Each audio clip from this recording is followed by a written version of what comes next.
Welcome back to the FloGrappling Show, aka the worst show on the internet. We got a stacked show for you guys today. We're going to talk about some of the stuff we saw going on over the weekend. We're going to preview No-Gi Pans. We're going to show some of the moves we've been looking at. But first, I just want to tell you guys that this show is presented by IM8, the all-in-one formula for fighters, built for performance, trusted for recovery. Use code FLOWSPORTS for 10% off and visit im8health.com/flowsports to get yours today. But we'll talk some more about IM8 later, but let's jump into this. Yeah, we will. That's right. As always, I'm Trey Robinson. We got Joey Gilps right there, Big Uncle Reed right there, and then making his return to the show is Daddy Slack Barrett. Everybody give it up. Oh, Daddy Slack Barrett making his triumphant return. What have you been doing? Baby. You've been hiding under Congress Bridge, choking out homeless people, working on your finishing mechanics, or what, dude? Yeah, well, I got my purple belt this year, so it's time to really step it up, stop being such a nice guy on the mats. Got to kind of get a mean streak in me so I can be more deadly. All right, let's go. We're back with Slack. Does it feel good to be back? Feels good to be back. It's a little surreal, No, it doesn't. No, I'm happy to be back with the boys. I'm a father now, so a couple weeks ago, took some time away from work to focus on a blessing and huge challenge that is, an exciting update in my life. And I was joking with Reed earlier how it's like I became a purple belt this year. I had a child. I've got awful turf toe. And I'm basically just a meme for the always injured jiu-jitsu dad now. Yeah. So I'm kind of here representing all the jiu-jitsu dads. You're kind of bald in a way. Yeah, kind of bald by choice, I guess. I guess Larry David would say I'm not bald, but yeah. But yeah, no, I'm just stoked to be back, jumping back in. Which are you more excited about? Be honest. Your kid's too young to watch this and know what you say. Were you more excited about getting your purple belt or having a kid? I'm more excited about having a kid for sure. Wrong answer. Yeah, boo. But see, I'm excited that I got to a purple belt because Reed, you were teasing me earlier. Like, you think your kid will be a purple belt before you? Or? It was looking like that way for a second. He'll probably be a black belt before me, but purple belt's a good place to stake my claim for a while. We'll see. Yeah, not bad. But all right, well, stoked for you, Slack. Glad you're back and everything. But let's talk about a little bit of a weekend roundup. All the stuff going on. Joe, you want to kind of tee it up for us? Was there anything in particular going on this weekend that the jiu-jitsu world should be hip to? Sure. Number one thing for me that happened over the weekend would probably be the announcement of Felipe Costa taking part in the Who's Number 130 Open Weight Grand Prix. It's going to be going on October 24th in Pittsburgh, Pennsylvania. Tickets are on sale now for anybody who's watching. Felipe has had success at every level of the game, ADCC world medalist, very submission-oriented, very aggressive guy. So I think that inclusion is really awesome. What do you guys think about that? Yeah, I think it's awesome for sure. So now we have there's 2 spots left. We announced another guy today that we'll talk about here in a little bit, but it's for the WNO open weight bracket. It's Declan Moody, Achilles Rocha, Michael Sains, Dante Leon, Felipe Costa. Then the 8th spot will actually be filled by the Pittsburgh qualifier. So we're going to there's a tournament going on the weekend before Who's Number 1. We talked about this last episode, but you haven't seen it yet, then I guess this is news to you, that the 8th spot is actually going to be filled by a local Pittsburgh grappler. They're the same arena that we're doing Who's Number 1 at is hosting a bracket weekend before. The person who wins that gets the 8th spot. And then the other guy, I guess we can go ahead and just say that we announced today, is Pat Shigoli, MF Goop himself. He's been holding it down on finishers for a long time. We've seen it on EBI, a lot of other stuff. The Ice Age is just frozen all the way through over at finishers, a Pennsylvania, based in Bethlehem event. So we knew we had to bring the Ice Age to Who's Number 1. It was time for us to, feel the cold. The bridges in Pittsburgh are going to be frozen over. I'm bringing ice skates because I heard that's the only way you're going to be able to get around Pittsburgh, PA whenever Pat Shigoli rolls up and the Ice Age comes over the city, So well, there you go. Yeah, well, there we go. Exactly. No, but I think Pat really kind of shakes this bracket up a little bit. He's making his Who's Number 1 debut. Hasn't been on Who's Number 1 before. What a big way to kind of make a splash. He's obviously going to be going up against some of the best grapplers in the world, but Pat's been holding it down for a long time. He's a young kid. He's still learning a lot. I don't think we've seen the best of him. So, I just think he really kind of shakes up the bracket. Him versus Declan Moody, him versus Dante Leon. There's some potential really fun matches to be seen. And for anybody who doesn't immediately recognize Pat's name, you might know him previously as the Adult Slayer. He used to go by the Adult Slayer, and he did make a lot of waves. A lot of people critiqued him for ripping heel hooks and stuff. Yeah, he's a polarizing guy. Yeah, he's very polarizing guy. So definitely has kind of made headlines for a long time in his career, even though he's super young. But yeah, I'm stoked to get him on. I think it definitely is a wild card in this bracket to kind of mix things up for sure. But what else? The Helena had a match, right? Helena Crevar. Match. Yeah, she beat Ashley Greer at Pit Fighting Championships to become a 2-division world champion for them. Not world champion, but promotional champion for Pit Fighting. She's now 145, 155 champion. We're taking a look. Let's take a look here. Let's throw in the NDI while we're here, Greg. Looks like it's messing up on what's pulling in, but it is what it is. But if you go to the Grappling Bulletin or if you go on the site, that's all linked. Helena had an awesome match, awesome performance, picked up another submission. I like to see the activity level, right? She's fighting, it feels like every weekend. She's going to be fighting this upcoming weekend when she competes at No-Gi Pans, IBJJF Major Black Belt debut. Also in that division, very interesting, of course, Sarah Galval. Round 4, potentially on the way. Oh, here we are. yeah. Yeah, so now we're seeing a lot more of these events kind of embracing the pit. Looks like a little bit of a different pit than maybe officially, but obviously, I think we're going to see a lot more jiu-jitsu matches going down in pits these days, and didn't look like Helena needed much help from the pit here to really get off her submission attacks, and you can see she went for the takedown, right into a submission here. More takedown and top work from Helena recently, right? Saw it at CJI, seen it here. A little bit more of an emphasis on getting on top, passing, which I feel like you see some of those new wave people, like over time, they kind of develop that, right? Gordon started as a sit-down immediately guy, eventually developed into the takedown top player type of role. Helena, you see going through that too, setting up this submission from the back. I think she starts to look at the arm as well while she's here. Helena just stays so grippy in that position for so long before she finally is like, now it's like the triangle's fully locked here, Yeah. But it's like she was there for so long. Yeah. Good toughness from Ashley. There's a little bit more of like a local Pacific Northwest. Going for like a wrist lock there for a second, Yeah. it looked like. She makes her earn it. Yeah. Sure. Not where you want to be. And the pit does come into play here a little bit. Yeah, what would you do, Reed? You would run up that pit? Yeah, or what? Gotta Run up the pit Gotta wall. run up the pit. My only chance.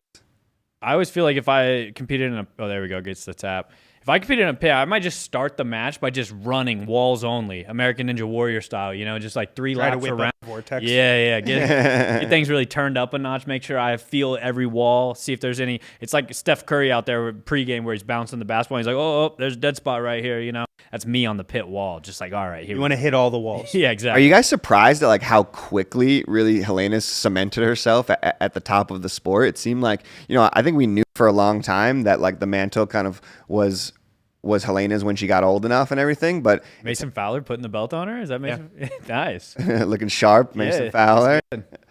So I don't know. Are you guys surprised at just kind of how quickly really Helena has kind of taken that mantle as kind of pound for pound number one?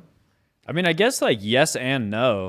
There's part of me that's like, I feel like we've watched Helena for such a long time now, even though she's been so young for most of that it like, I'm like, okay, yeah, of course it makes sense for her to start winning such high profile stuff.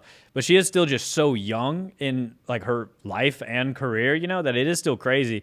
Like, I think the combo of her and Sarah making it to the finals of CJI was kind of like, oh, wow, this is nuts. Like 2 rookie black belts made it into the finals of one of the biggest events of the year, fighting each other. And it's just like, it feels good for jiu-jitsu as a whole that these 2 women who are so young are now kind of taking over, having such big tournaments and wins and all of that. And it's just going to progress for like, are they just going to keep doing this for like 15 years, For so long, we were saying like the next gen's coming. And then all of a sudden at CGI, I was like, oh no, like this is here. This is it. This is here. Yeah, 100%. I feel like after the last ADCC where she lost to Anna Carolina, I kind of felt like by the time the next ADCC rolls around in 2026, it might be her time. She gets crowned there. Obviously, nobody saw that CJI opportunity coming where she was able to kind of establish herself, beat Sarah, beat Adele, who obviously had that crazy ADCC run. So I feel like just that unseen opportunity ended up kind of speeding things up. But I did feel like by the time the next ADCC rolled around, she was going to be a real contender for like double gold. And I still feel like that. Yeah, absolutely. It does feel like in general, just like obviously the generations of jiu-jitsu are short, we've talked about that before, but it does feel like they're getting shorter and shorter, and it's like is Owen Jones a veteran now? Like, I don't know. Like, it's real. like Owen Jones, I mean, I know he's like a WNO ADCC veteran, like from the literal use of the word, but is it just in general? Is Owen Jones like kind of like a weathered, kind of like been on the scene for a minute type of guy, and Nico is Nico's now, already calling him out. Yeah. It's like, oh, dang. This is going to be our reel with clickbait. Like, is Owen Jones Unk now? I had a dude call me Unk recently. Yeah. I guess I'm Unk status. Yep, Still not Masters eligible for anybody wondering, but That's true, Unk. Getting there. Unk 1, Unk 2. Unk But the thing is, if guys are calling me Unk, what the hell are you guys, Huh? We got a bunch of Gramps, and we have our first actual dad on the FloGrappling. Like the first guy ever that's worked for FloGrappling that has a kid. I don't know. We told our CEO, Mark Flo, that. people that have previously worked for all the FloGrappling. people, Yeah, even the people who have came and gone still don't have kids. Slack's the first one ever. We told our CEO, Mark Flo, that, and he was, just speechless. He was like, "What is wrong with you guys?" He was like, "Oh, shit, I don't know. Maybe we're thinking about the choices we made." It's called having a good time-itis. Yeah. I said, "Sir, CEO, sir, it's because I'm so dedicated to the job, sir. I would never potentially ruin my dedication to this work." Well, yeah, it's like you got to get your black belt first, and then I don't want to say, "Oh, that Slack's over there." Yeah, I can't have a kid before I get my black belt. No offense, Slack. No offense. I guess you'll be the first black belt dad out of us all, potentially. True. Like, not like literally have a jiu-jitsu black belt and be a dad, but like being a black belt in being a dad. At being a dad, yeah. Yeah. That will definitely happen before I get a jiu-jitsu. At this rate, my training rate's already slowed down tremendously. For sure. Haven't seen you in a minute in the gym. Well, that's why I brought up the turf toe, though. That's the real reason. Oh, okay, nice. Sure, pal. Fair enough. Turf tail's a real problem, okay? It sucks. Yeah, true. It's rampant in the jiu-jitsu community. It's the worst, man. It's like very prevalent. It's right like the worst non-injury you can get, in my opinion. Yeah. You remember exactly up there when you with got like a bruised rib, where you're like, "What happened? I don't know, but I can't breathe." Well, you seem fine. Well, I can't train. To me, the worst injury is a broken heart. Do you remember how you injured your toe? But it's years and years old, and Okay. then it like comes back every now and then. I'm like standing up with Corey, and then he just like nicks my big toe, and we're like kind of having a little stand-up exchange, and now my life's ruined for a month. I don't know. Yeah. I'll be back out there soon. All right, we're waiting. But is there anything else from the weekend we should talk about? I guess it wasn't the craziest weekend in the jiu-jitsu world. Let's to go be through honest. the article real quick. There's a lot of announcements, like Grapple Fest kind of announced their next card. Polaris announced their next title match. Crown had some. Yeah, I would say that was one of the that's bigger. the big one. Yeah. First 3 announcements for the Crown, which is the most prestigious gi tournament of the year. Joao Biznaga, world champion. Bia Basilio, world champion. Leo Ferreira, who was just in the world finals and just beat Felipe Andro on BJJ Stars, allegedly. So all those guys are in early. I think they're announcing a bunch of guys. Throughout the week, there's going to be more and more announcements. We have an article where we're going to be tracking all that. All that action is going to be live exclusively on Flow, but the Crown announcements are rolling. Yeah. This is Leo your didn't ma- allegedly beat him though. No, he right? did. He did beat him. Yeah. But, This is Guys, your Andres. Mad Muscles. oh yeah, this is the ad I was getting. Join our Tai Chi Transformation Challenge starting autumn 2025. No gym, no pressure. We lost it, but that's a Dang. jacked little Tai Chi dude. Honestly, I'm super intrigued. Yeah. Next time it comes up, I'm clicking it. We're gonna find out. Yeah, let's dive into that. Hey, listen, I can't train jiu-jitsu, but let me tell you, my Tai Chi days are coming right around the corner. For sure. But yeah, so a lot of big announcements. Cool seeing the Crown stuff dropping now. Obviously, that's one of the biggest gi events of the year. So stoked to see who all ends up filling out those brackets and everything. But WNO also coming up. We've been in the gym with Declan a little bit. We went over to his gym a couple days last week. We made a Fix My Game with Declan. I got absolutely whooped by this dude. Declan is the nicest dude in the game. And now listen. I've been making a lot of jokes saying I got his mom's number just because his mom saw me. She said hi to me. And then I was like, oh, I got her number. I didn't actually get her number. All right. That was a joke. Wink, wink. But Declan used this opportunity to really just beat my ass, dude. Like, we start the roll. And, you deserved it. I did deserve it for sure. No, it's like, you got to be willing to take a whooping whenever you also talk a lot, and I do talk a lot. But it just like we start the roll, and like right here, I'm saying like, all right, Declan's really strong. I can feel that already.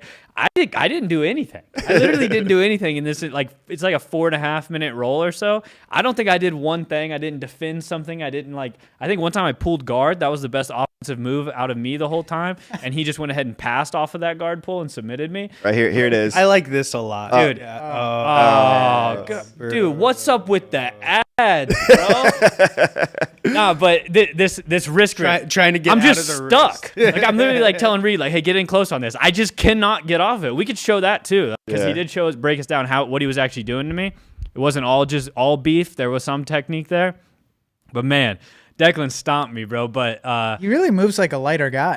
yeah, no, He used Well, obviously he used to Luckily, be much no. bigger. He used to There is something to be said about learning jiu-jitsu as a lighter guy and then becoming a bigger guy. It's like when you can use that kind of lighter guy jiu-jitsu stuff. I mean, it didn't matter. It didn't matter here, really. No, Not in this situation did it matter, but yeah, no. We play different sports. I'm a fresco ball. No, because guy. like not for this nothing. is like, the highlight, I think. Maybe right. Yeah, there it is. Look at that. Nice. I almost got inside position, Good little. but he overhook goes ahead there. and passes. Like, off yeah, of it. I've rolled with Trey. Trey's good at jujitsu. Seen you train with a bunch of black belts. They don't kill you like this. When we go into these gyms, it really is just like, damn, what is going on here? Where these guys are just able to kill No, it's us. like, when you say there's levels to jiu-jitsu, it's like it really is true. Nobody sees that more than us. Well, Yeah. dude, it's like, I mean, Declan's going to be in the who's number 130 bracket. Every guy who's in that bracket, they don't just like beat up purple belts like me. They beat up all of the best black belts Like if you're watching this right now, Declan does this to every black belt at your gym who you think is the man, to be honest. And that's why Declan, unless you train with freaking Giancarlo, like I don't know, like you know what I mean? It's like that's why these dudes are on the highest stage. But then it's just like, and then Felipe Pena kind of did that to Declan a little bit. So it's like there's so many levels to this, for real. But with this, we were Pena told Declan, "You're not a heavyweight, pal." yeah. So obviously we're talking about Declan. I almost got a fireman's carry there. Imagine I just throw Declan on his head with a fireman's carry. Huh? That'd be unreal. Worth it. That'd be unreal. It would have made it all worth it. But the thing I wanted to get into with this is the IM8 move of the week. All right, we've been talking about IM8. I already read the ad for you guys, but IM8. I'll get some IM8. Yeah, let's get some IM8 going right now. IM8 is obviously a sponsor of this show. They've been doing great things. Guys like Dustin Poirier are taking it. Guys like Bobby Rich, a judo champion and a celebrity trainer. Demi Bagby, a fitness influencer. They're all on IM8, and for good reason. One of the things I like most about IM8 is the fact that it replaces all those other supplements you're taking, So it's the all-in-one supplement that will get you right. It helps support mental clarity. It helps support energy, get your body right. So we're big fans of IM8. But the thing we want to show... They're supporting the show. They're helping out the jiu-jitsu community. Yep. Throw them some support, too. So you can go to im8.com or im8health.com/flowsports. Use code flowsports to get yours 10% off today. But the move I want to show is specifically... The acai flavor. You like that? It's every time. Uh-huh. It's like BB Sucos in a cup. Good. But the move we want to show is this detail on the one single-handed or single-arm rear naked choke that Declan showed. So if you kind of go into the Fix My Game episode here a little later, we can see Declan kind of break this down to me. He's showing like basically the whole route. We'll mainly focus on the actual choke itself because I thought this was a sick detail that, it's like one of those things where it's like, this isn't going to be like, I've never seen this before. It's like, yeah, a lot of people have seen this, but that's what jiu-jitsu is like slowly accumulating details over time that you didn't fully know to help get better and better incrementally over time, But he goes in here, did a little hip switch, and he does this one-armed choke right there. We might have to go to where I'm the one drilling it is when I think I show it. Because, like, first of all, just look at this incredible back take. I mean, this is nuts, dude. Talk about a high learning curve. I've never even been in side control before, and then all of a sudden, out of nowhere, I'm just Declan fully going hard right now. Yeah, let's focus on this part of the roll. No one's talking about how I just have Declan's back right now, just body triangled. But then we go here, and he started breaking down kind of this subtle difference. Because at first, you think I just squeeze that, kind of tuck it away. But he shows this detail where he says to kind of like lift the chin up with, we got an ad, lift the chin up with your arm, and then kind of tuck your elbow back away. And it did make a huge difference for how much effort that it needed for me to finish the choke, but also just kind of how brutal the choke was itself.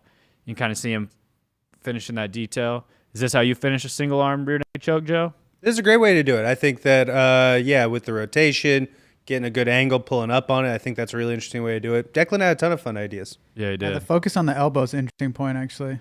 But you want to feel this, Reed? Yeah, let's do it. All right. Little carpet jiu-jitsu presented by IM8. I'm going to do it to you, though. All right, that's cool. You boys need a microphone? You all good on that? Yeah, I've got a microphone over here. You already did it. So this is classic position. I'm always taking Trey's back anyway. And so I we're would going here. I would literally never. And he's talking about lifting the elbow up, right? Yeah. And then going across? Is that what he's talking about? Put him out. That hurt so bad. I wasn't gonna tap. I think you need to be a little bit deeper. A little bit deeper? Yeah, there you You're go. supposed to bury your fingers really- in my shoulder blade. Yeah, really put that hand Lift- back I mean, there. Yeah. But here, though, I just feel like I have a rear naked choke Try already. to choke Right. you there. So I lift up the elbow and then pull it back. There you go. Yeah. Just do one without doing that though. Just squeeze it. Put your head on your hand. Drop your head a little bit. Yeah. Just squeeze? I would never tap. Now try the other one. Now try the other one. Now try the other one. But not your other arm. I mean The other technique. method. What's the Oh. The whole reason we're doing this. Gotcha. I didn't know what the heck you were doing here, dude. We gotta show the difference. Okay, so then I lift Oh yeah. way Brutal. tighter. All right, so there you guys go. That's the IM8 move of the week. I right made there. move of the week. A little. Whoa. Whoa. This is weird, huh? We just lost so many subscribers. What do I do? The subscribers What? are like, why is the idiot in the middle? Quick, Reed, start talking. No, I'm Say kidding. stuff. That's the IM8 move of the week. A little bit. The I made move of the week. A little rear naked choke detail. Little rear there. naked choke detail for you guys. This is gonna make it way harder for Slack when he has to cut this.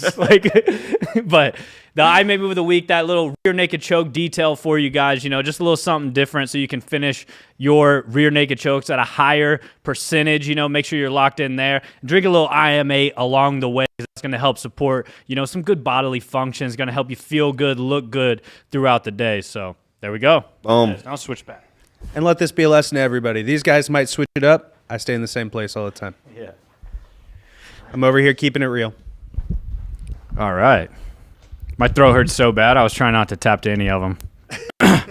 Kind of really hurt my neck. I mean, I just started with a fully locked rear naked choke Yeah. every time. So What was it like being It there? also was like what Declan was doing somehow. they're similar. Yeah, somehow Declan was also doing that. But that Fix My Game with Declan's out now. It's honestly a great episode. Declan's an incredible instructor. He broke down so many different details to us. He talked about J-point camping. He showed some stuff using, when you're in side control, using or maybe half guard, using a near side underhook instead of like the usual crossface and trying to get the far underhook. I thought that was a great detail. And then he, of course, showed some of his passing and everything that I feel like Declan's really known for right now. So make sure you guys watch that Fix My Game, learn some stuff from Declan. Give him a follow on Instagram. It's just Declan_Moody. And I think he has a Fanatics DVD dropping soon. So show him support when all that drops and everything for sure. But Yeah, absolute legend, Declan. He's a killer. To take the class from him, learn some heel hook details and stuff like that. So definitely one of the best in the world.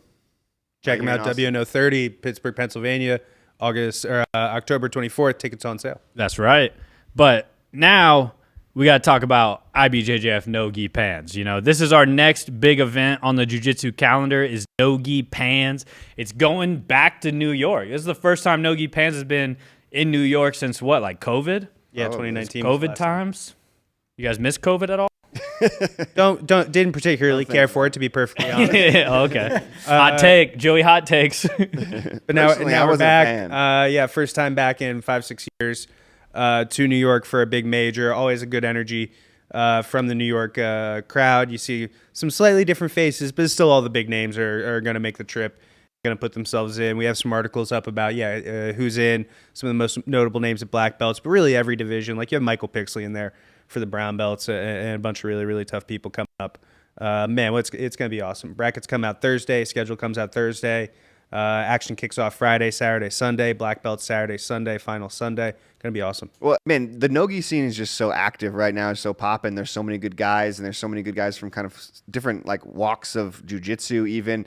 And it feels like these IBJJF tournaments, a lot of times you get to see a lot of those different guys fighting off in a full bracket too. You know, it's like there's so many super fight shows these days and stuff like that. But you know, there's something nice about just like an old-fashioned 32-person bracket or whatever it is. All right, let's go. All right, Tai Chi so we'll get back to No-Gi Pans. This Tai Chi ad popped up again. We're going to follow through on this and see where it goes. Let's go.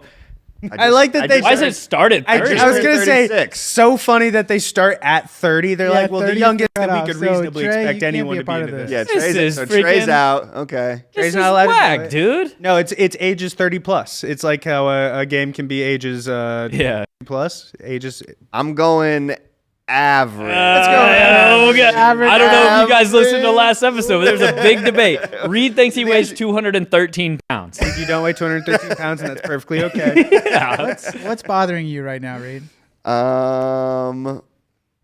I guess tension in the body, I'll say. Oh, nice. Sure. I got a little. Just curious to try is my favorite one. Yeah. No, I'm getting good sleep, Okay, what's your goal here? wellness, and longevity. For sure. Love wellness Sure. and longevity. Longevity, that's the goal. Love Choose having the wellness. body you want. Oh, wow. I'm going to go athletic. Yeah, you got to pick athletic. My problem? There he is. All right, no, this is getting a little Reed. too This personal. Come on. This is getting too personal now. It's really getting into We're it. all friends here, Well, man. we know it's not slim arms. Like, Oh. I mean, you know. We're all friends, dude. We're not going to judge you. Just All right, be honest. All right, give me belly. Give me belly. It's not All right. not a beer belly. Let's but- all look away while Reed. Yeah, fills Reed in doesn't and drink. fills I'll in. clarify for everyone. Reed doesn't drink, so. This is not a workout. Got it. How long were you in the best shape of your life? Reed, when was the best summer of your life? Like, This is just all awesome. these, like, let's say 1 to 3 years ago. Okay. Okay. How does your weight typically change? Man, this is getting there's 25 questions.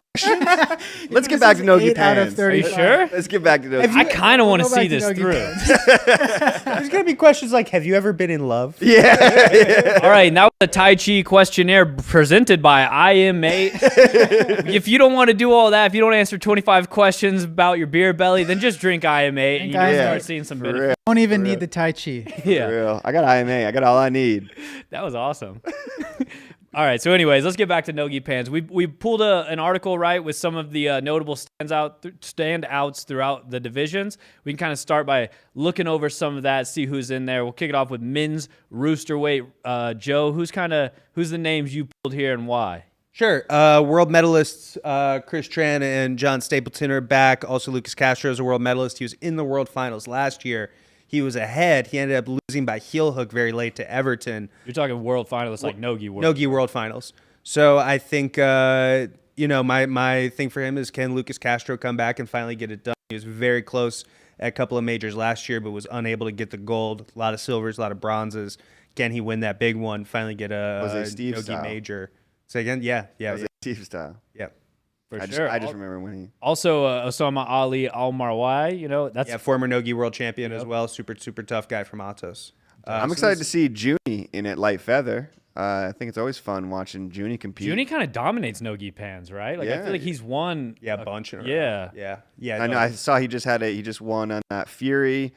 Won the belt. And He beat Kevin Dantzler for that belt, and he might have a rematch for there. Speaking of rematches, earlier this year he went 1-1 at American Nationals, I think it was, with Valor, who's also in this bracket. So I'm definitely looking for a trilogy match there, see if we can get the rubber match going. Some good matches in that bracket. Yeah, Definitely. Vinicius Inacio, also a young dude out of Atos, Innie. just recently got his black belt. So I think that's a great addition to that one. Of course, he's going to want to show out, rookie year at black belt and everything. And then men's feather's looking pretty stacked as well. Zach Kina, Clever, Marco Mendez, Ismail, Sebastian Serpa, got Kevon in there, Cam Malat. Some tough guys. Yeah. Featherweight's just a lot of guys who are kind of on that second level. One of these guys needs to jump up into that first level. To me, that always makes for a very fun bracket. It's a lot of guys who I would consider very even. A lot of guys have picked up really good wins, but had some losses that weren't so great.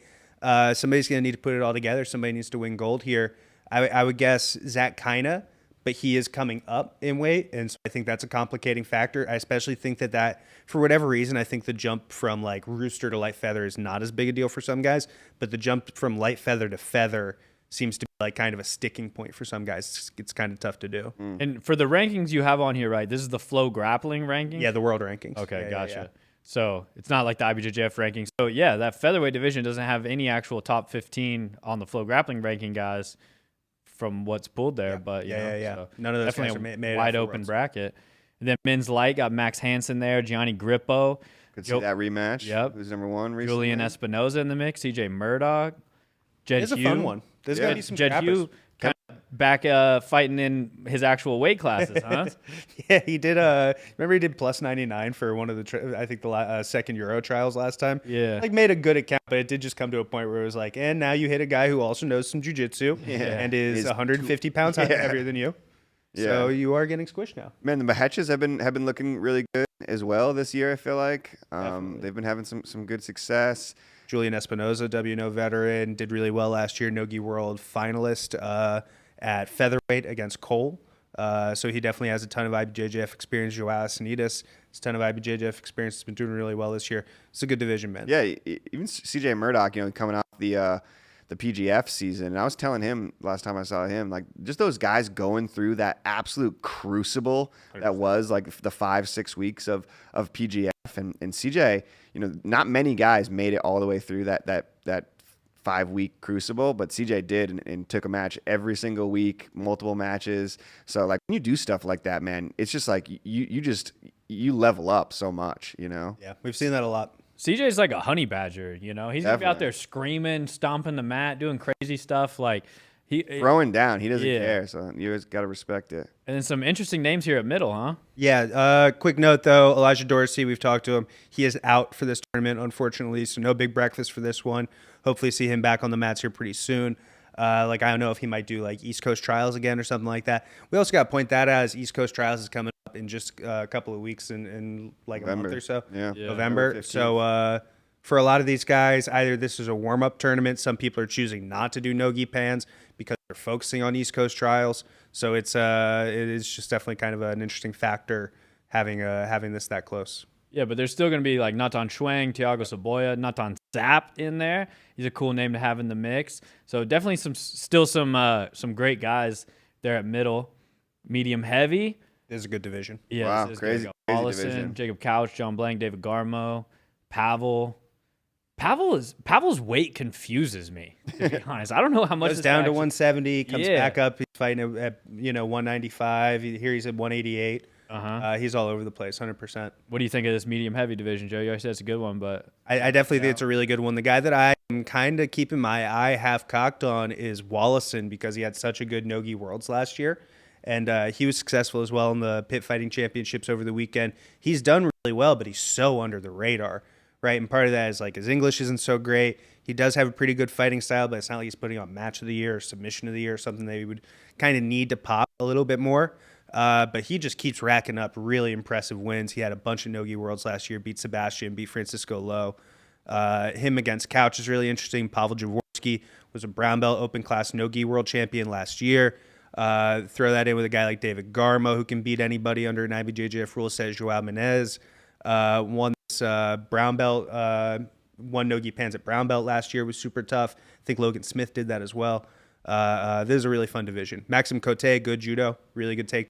Yeah, I think Pavel's really gonna have to stick in this weight class from now on to really get a sense of what these 88 guys are gonna be like at ADCC. And yeah, I mean it's like David Garmo, John Blank, Wallison, all those guys could potentially be at ADCC too. Couch, obviously.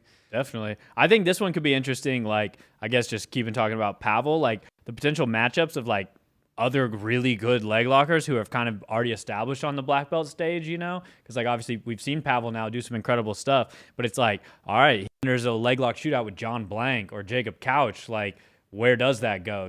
Does one of them end up using a more well-rounded game? Does Pavel show a well-rounded game? Like, I know you can do other stuff for sure, but it's like it is going to be hard to go in a shootout with like either of those guys if you're Pavel, and if you don't eventually use something else, like I don't know, Jacob Couch could just like straight ankle lock you or something off of something. But so I think it'd be interesting.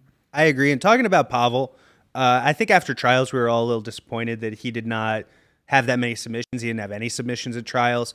At Ocean Pro, he was looking a little better, especially by the end. But, we're just wanting a little bit more activity and a higher submission rate from Pavel as he starts to make this jump into the more elite crew. One bad style matchup that I see here for him when I look at this list of names is David Garmo. I think Garmo is a guy who could definitely just very strategically handle that match and advance past him and just kind of IBJJF his way through it and just understand that system of winning a little bit better than Pavel, even though Pavel's pretty okay at it himself. That's not to say I think that like David is a bad style matchup for every leg locker, but because Pavel is so singularly focused on leg locks and doesn't really diversify. So guard heavy and just is this going to be a match where he just retains his guard for 940 and then here comes the advantage late for Garmo kind of thing. I think that's a bad style matchup. I'm looking for that when this bracket comes out. Yeah, and then we can go ahead and jump over to men's heavy. Obviously, top of the list there, Dante Leon. Dante getting ready for the Who's Number One open weight bracket, huh? He said, let me take on the big boys, see what these guys feel like.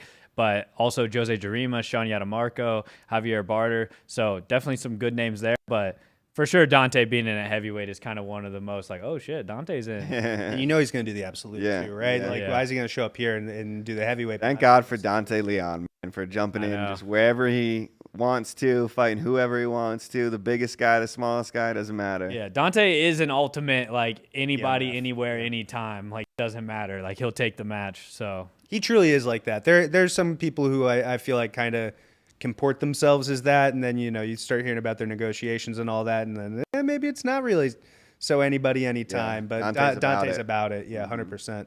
Yeah, and then at super heavy, Elder Cruz now also representing Pedigo. He moved to Toledo. Got a big team coming for sure. I think once we go through all the divisions, we could talk about some of the team stuff. Like Pedigo, they've been hitting their stride at No-Gi Pans these last few years. You know? Won the team title. I think 3 out of the last 4 years, I believe. But as a whole, as a team, they do 4 out of 5 now. Yeah, they do great at No-Gi Pans. But yeah, so Elder Cruz in there. Patrick Gauggio thought he was retired. No one's ever retired in jiu-jitsu, so he's back. Retired, sometime around August. So of course, back to No-Gi Pans. Thomas Bratcher, WNO veteran. This will be a fun little bracket. It's a good chance for us to see where Elder's at now that he's full time with the PSF crew. That's going to be cool seeing him going out there doing his thing with the A's, rolling and all that happening. Which emote does he hit? Which celebration? The El Monstro or the Pedigo? Or does he find some kind of middle ground? Combination. He might do like a half monster, half. That's the thing. Flex. Yeah. That's the thing to do. Monster. The Pedigo monster. We're looking out, Elder. We got to make this happen. Yeah. There we go. There it is. Nailed it. Ultra heavy, actually low-key one of my favorite divisions here. I think there's a lot of heavy hitters. Obviously, 3 world-ranked guys. Roosevelt Souza, always super dangerous, Gi World champion.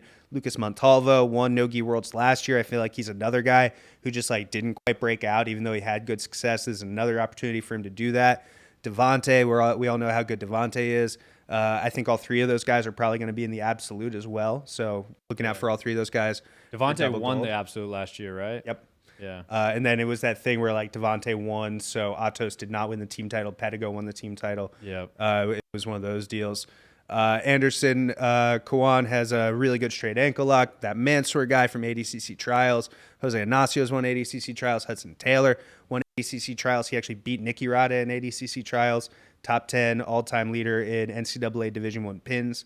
Hudson Taylor. Really? I haven't seen his name in a long time, actually. He has not been in these streets. He used to train at Marcelo Garcia. He was the Marcelo wrestling coach. Yeah. I haven't seen his name in a long time, to be honest. Yeah, that's interesting. He's been out. Yeah, my college pal, Hudson Taylor. I knew him in college. So nice. Definitely always looking for Herb to have a good performance here. Did you ever pin him? No, he pinned me a bunch of times, though. man, could that guy pin me. Yeah. Boy, could he pin people. He was just real good at that. That ultimate thing that you want to be good at in wrestling? He was just absolutely unbelievable. Hell yeah.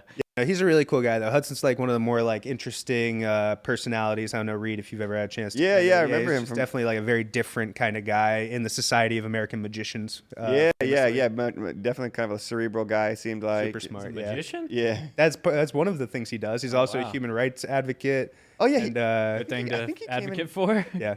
I think he might have come into the office at one point. Maybe not. Brought a bunch of bunnies with him or something. No, Hudson's the man. Always rooting for Hudson. Well, we can get into the women's division next. Women's Rooster. What's standing out to you here, Rooster? A lot of these women's divisions, a lot of ranked A lot of ranked women. athletes. A lot of that is because the IBJJF, it's just such a set opportunity for them to go and like get a good match, get a good bracket, where maybe those opportunities are not as consistent as they are for the men. You know what I mean? And so, like women's Rooster, the only way you can get ranked is to go to an IBJJF because this is 105 pounds and nobody runs matches at women's 105. Apologies to Faye Charrier and Mariana Holtz. You guys are very good at jiu-jitsu. But also these divisions are real small. Like it's only going to be 4 people, so not the biggest. But Mariana has been another person who just like a lot of silvers, a lot of bronzes. If she gets the gold, I would be super excited to see her do that. Faye Charrier is another one who's been really close a whole bunch of times. I think she's got, honey badger jiu-jitsu. She's somebody who, despite being able to make 105, still medaled at East Coast Trials last time. So, like, she's able to go up and weight and still be super, super tough. You remember she faced Alex Enriquez, who is her significant other. I don't know the nature, married, not married, whatever it is. But, she's super tough. So that's kind of the matchup I'm looking for there. Yeah, and then women's light feather, obviously Maisa's in, Kathleen Egan, Erica Machado. I saw Maisa, she's out back training Unity leading up to this one. She got to New York a little early. She's been training at Unity, which is like, that makes your heart happy. Yeah. I don't know, something about it makes me feel good to know like Maisa's back with Murillo training in Unity. She's Obviously, repping Unity for a long time. So. Yeah, exactly. So it feels good to see her back there getting prepared for this one going down in New York. I think women's feather is also super exciting. Got Anna Mayordomo. She just won the European trials. She's been training at New Wave, a Spanish grappler, but she's been kind of killing it. She went all subs at European trials. So it's kind of like, I think she's definitely an athlete to be, marking down the mat times and all that to be watching if you want to watch some exciting jiu-jitsu. But she's also going to have a lot of tough girls in this division, like Amanda Canuto, Tainara Victoria, Natasha Drugan. She won No-Gi Pans last year, double gold at brown belt. Single gold? Yeah, she only won the absolute. She lost to Sarah in the other. That's right. Yeah, and then she came back and won the. I did her interview and I said double gold and she corrected me. It's the only reason I'm super sure. Yeah, and then obviously you have Emily Nicholson on there as well. And then what about women's light? You want to talk about that? I'd love to talk about women's light. Women's light is a very, very good division here. 4 ranked women out of the top 15. Julia Maielli won this weight class last year, but I think Amanda Bruce came back and got that win back later in the year at No-Gi Worlds. So looking forward to see another outing from them. Amanda Bruce is somebody who will like sign up for a lot of tournaments and then show up to like 75% of them. So really hope she shows up to this one. Get some really good matches out of her. Maria Claudia, very good in the gi. Jane Fergoso is somebody who has a lot of gi success. Good leg locker. She's another one of those examples of like really good straight ankle lock in the gi. So I'm guessing she's just super sick leg locker everywhere. And then Beatrice Jin is a really fun up-and-comer from the East Coast, I think more of the Virginia area, who has been, maybe Maryland, who has been coming on more and more and starting to medal at these places, put together, bronze medal here, and you just see that right before somebody starts to break out. I think that eventually she's going to be in one of these finals and potentially sneak a gold out somewhere. Definitely. And then women's middleweight, this one's interesting. A lot of super young names in this division. And then the biggest potential rematch. Yeah, no, this is of the entire tournament, maybe of the year. Yeah, it's going to go down in the women's middleweight, Helena Crevar, Sarah Galval, Nadia Franklin, Sue LeMay, and Jonna Goodman. She won Euro Trials also. Rosa Walsh kind of been, we haven't seen a ton of Rosa Walsh recently, right? No. Gamila Canoe, that's the other girl from Ocean. Last year she won both divisions. This year she was in the finals against Sarah. But yeah, I think this is one of the most exciting divisions in the entire tournament, to be honest. I think this one's kind of crazy. But 100%. Got to start with Helena versus Sarah. And got to just applaud these women for just putting it on the line everywhere. You know what I mean? Sarah's, right off CJI going, 3 hours notice. Sure, I'll do Ocean BJJ Pro. Give me a bunch of matches today. Why not? Let's go to, the Japan, the Asian Open in Japan. I'll get a bunch of matches there. No problem. And then let's go to No-Gi Pans. Let's get a bunch of matches. Helena going and doing CJI, going and doing pit fighting. Just these girls are staying so active, which is exactly what you want to see. And they're not afraid to actually develop a little bit of a rivalry here. You know what I mean? They both have wins over each other. They both know that they're both amazing. We're probably going to see this match a ton of times more. I love this, and I just want to start by applauding both these girls for their willingness to put it on the line basically all the time. Definitely. It's crazy how many times we could potentially see Helena versus Sarah. It's like it could just be every 2 months we get to see yeah, tough again. Straight up. they're so active. They're so good. Like Every IBJJF major, we're probably going to see them clash in the super gi fights, and out of the like, gi. everything. So This matchup has a very interesting question to me. Obviously, we saw Sarah kind of dominate the match in the gi. Then we saw the no-gi match at CJI with CJI rules. Helena got the finish, right? But what's kind of more important there? Is it the rule set, IBJJF versus not IBJJF, or is it gi versus no gi? I think there's a very interesting question there. Sarah, I think the first blush for a lot of people would be to say Helena has the edge because it's no gi. Very understandable, maybe the case.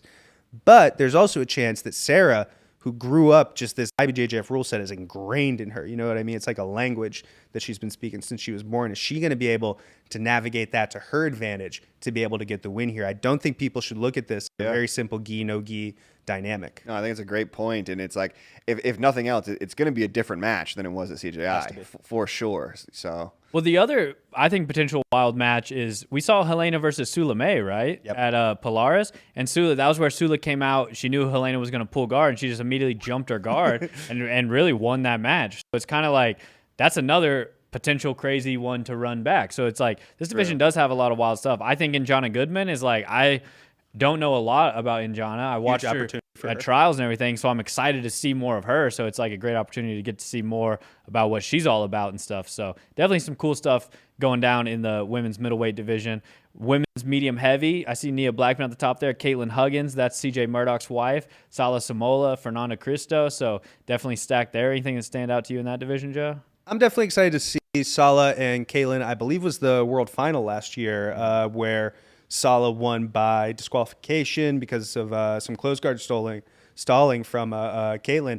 And so I'm excited to see that rematch. I'm excited to see how does Caitlin approach this match. I think she had a little bit more of a chance in that match. She just got stuck in the close guard, which was very dangerous from Sala. Wasn't able to get much done. Has she been able to address that? Because if she's able to stay out of that close guard, I think it's a very different match. Definitely. And then women's heavy, there's a couple names that stand out to me. Yara Suarez being in this one, no-gi. Obviously, she's an absolute beast in the gi, so seeing more of her no-gi. And then Erin Harp back in the mix. Haven't seen Erin Harp in a while. WNO veteran. Erin used to be on the WNO scene. And it's like you said, man, you bring it to New York, you just suddenly start getting like a slightly different clientele, along with all the people you're normally going to see. Maria Malajacek there as well. Leticia, haven't seen her whole super active recently either. No, she's around. Yeah, she's not in no-gi, certainly. We didn't see her at European trials, which I thought was notable because she usually will medal basically any bracket that she ever enters. She is also Polish, and it was in Poland. So. Yeah, I thought there's a chance we'd see her maybe holding her powder dry for the second qualifier where the spot's actually going to be on the line. Leticia Teixeira is in this bracket. That is the brown belt open class champion from Atos, who they're all very high on. Her and Sarah were kind of the 1 and 2 heading into that bracket for a lot of people. And she ended up getting it done. Letitia's been very, very successful. I think might be undefeated as well in her black belt career so far. Excited to see what she's got. Maria Raffato, my theoretical cousin-in-law. Yeah, Maria Raffato Gilpin. Yeah, Maria Raffato Gilpin, who's always super tough, and I'm definitely excited to see her. She is another honey badger type. A lot of forward aggression, a lot of submissions, good leg lockers. Was in the absolute final here last year, so I think we're probably going to see her in the absolute as well. Let's see what happens. Yeah, and then the final division here, women's super heavy. Obviously, Gabby Pisagna holding it down. Gabby Pisagna just a wrecking ball, tearing up any division she enters. Paige Yvette Clymer, a girl who's a little bit of like also a anybody, anywhere, anytime gamer type of person, so she's always down. To have a unique style for Gabby. I feel like, Paige is somebody who just kind of throws the kitchen sink at you, and we haven't really seen somebody do that against Gabby. Obviously, Gabby's just so good, and she's hunts submissions usually pretty quick in the match. But that's an interesting match for sure. 100%. I think that is, we talk about people who can go with Gabby. I think that the first box you have to check is size. I think you have to be able to just keep up with her at a physicality level to give yourself the best opportunity, and I think Paige does that. Paige checks that box, so it's really a match worth talking about. And if she wants to get in a leg lock shootout in no-gi with Paige Yvette Clymer, I don't know how that goes for Gabby Pisania. Maybe she straight ankle locks her in 30 seconds. She's got a good habit of doing that.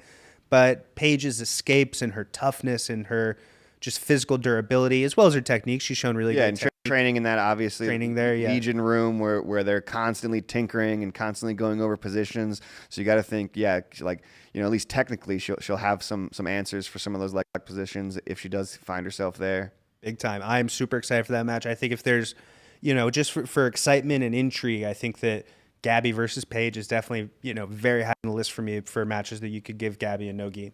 Definitely. So definitely some stack divisions all the way through at black belt. There's some great color belts too. We're not going to go through all the color belt stuff, but it's like one guy you got to point out, like Michael Pixley, is going to be there at brown belt holding it down. So obviously Pixley's like a must-watch grappler. So anytime he's out there, that'll be sick.